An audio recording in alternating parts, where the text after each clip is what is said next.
Hello everyone, welcome to my channel. 45 days ago, I quit management consulting after being completely burned out and going through perhaps the darkest moment of my life. Since then, I have been reading non-stop to find out what really happened to me and what I could have done better. Now, this is not a video where I'm gonna advise you to quit your job. Instead, I want to share 5 lessons I learned from my burnout and how they could help you avoid the same mistakes I've made, stop hating your life, and to build a fulfilling career. Let's begin.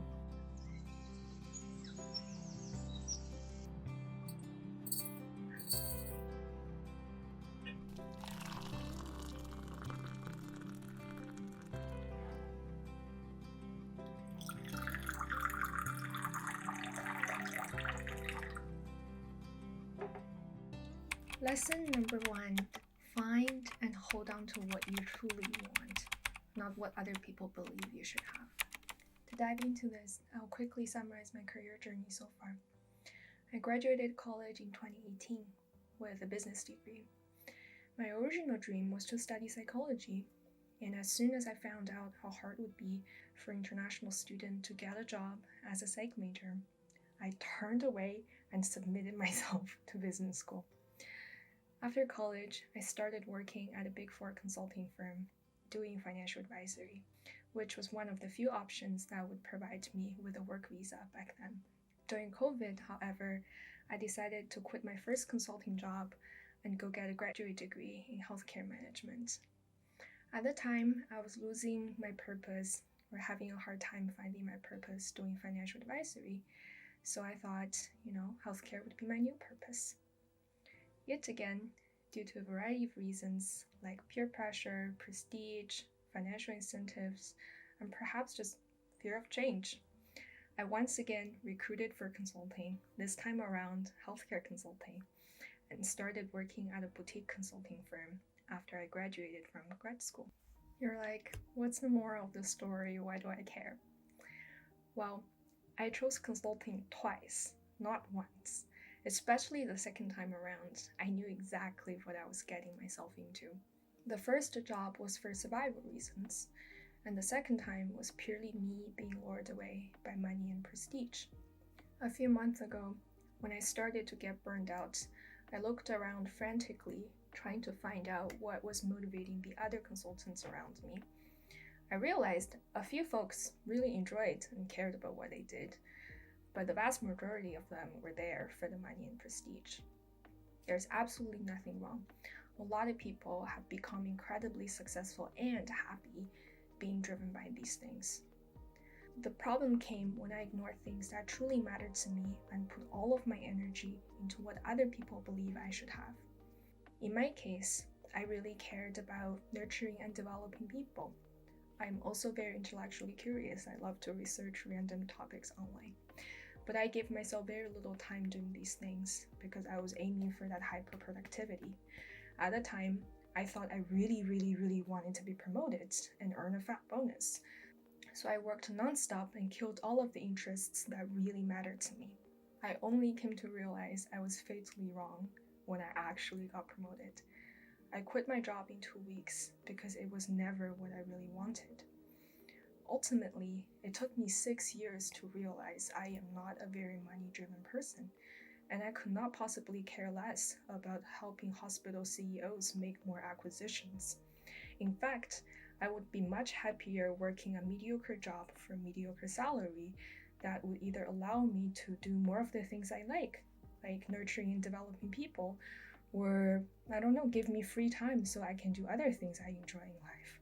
Consulting, or at least the type of consulting I chose to do, was never a really good fit for me. Lesson number 2, craft your job. When you find out what truly matters to you, it's time to begin crafting your job accordingly. A big mistake I've personally made was to never allow myself to change and own the situation.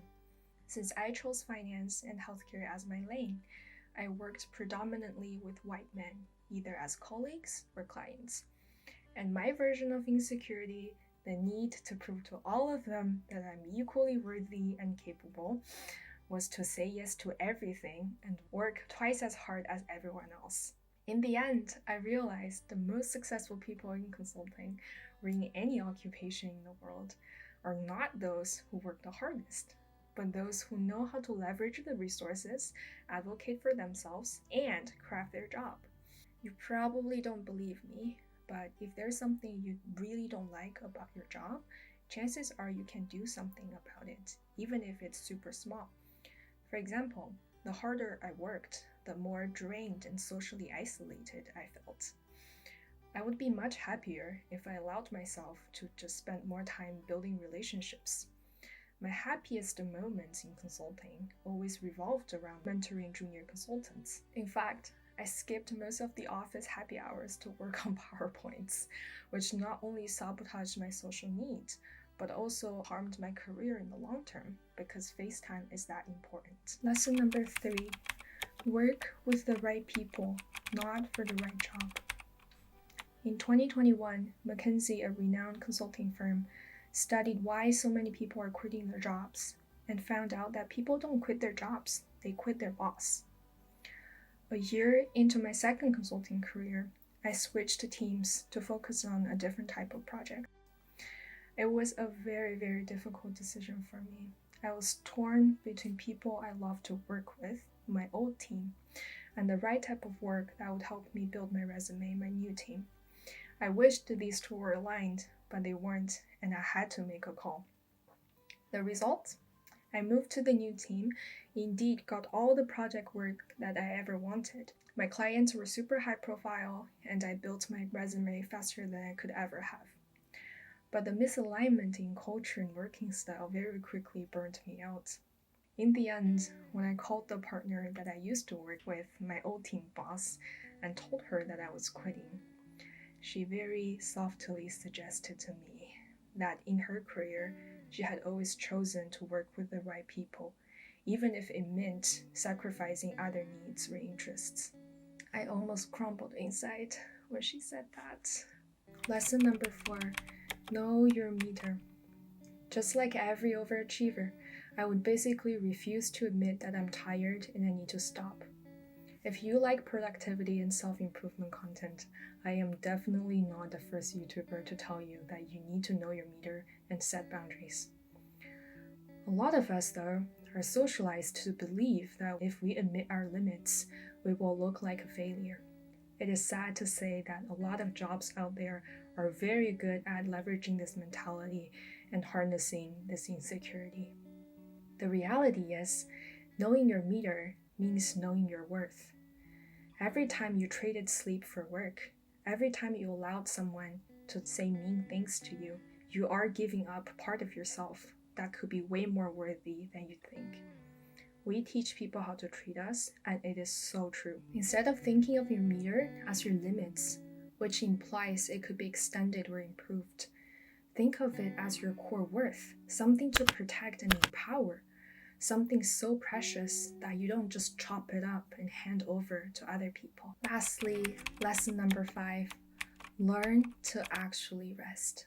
Consumerism has many ways of tricking us into believing what our leisure time should look like. And it didn't help for sure that all of my colleagues were living off diamond medallion status and flying everywhere for fun. Because I worked really long hours, I felt like I was missing out in my personal life. So my version of rest was to do as many things as possible on the weekends so I could unplug and relax. In the age of social media too, there's tremendous pressure to prove that we're busy, our schedules are filled, and we are interesting people. A lot of us have this tendency to fill up our weekends so that we feel less exploited by work, so that we have something to look forward to, which again is absolutely fair. Who doesn't like planning for trips and booking flights while sitting on a boring call, right? Now, this goes back to lesson 1 in a way. To learn to actually rest, you need to find out what truly matters to you and gives you energy. For a lot of my fellow introverts, it probably means spending some alone time or going out for a walk. Our hearts actually know how to gravitate toward what warms us and gives us energy. So if you feel torn between what you really want to do versus what glamorous lifestyles other people are living. Listen to your body. Another comment I want to make is being busy seems to have become the new status symbol or currency in today's world. However, notice how transient that perception is. Not long ago, our society was structured completely differently, where busy people were those who had to labor and make a living, and the nobles indicated their wealth by showing off how much time they had. My point is, don't let consumerism or social media inform you how to spend your time. Especially when you're tired, learn to actually rest.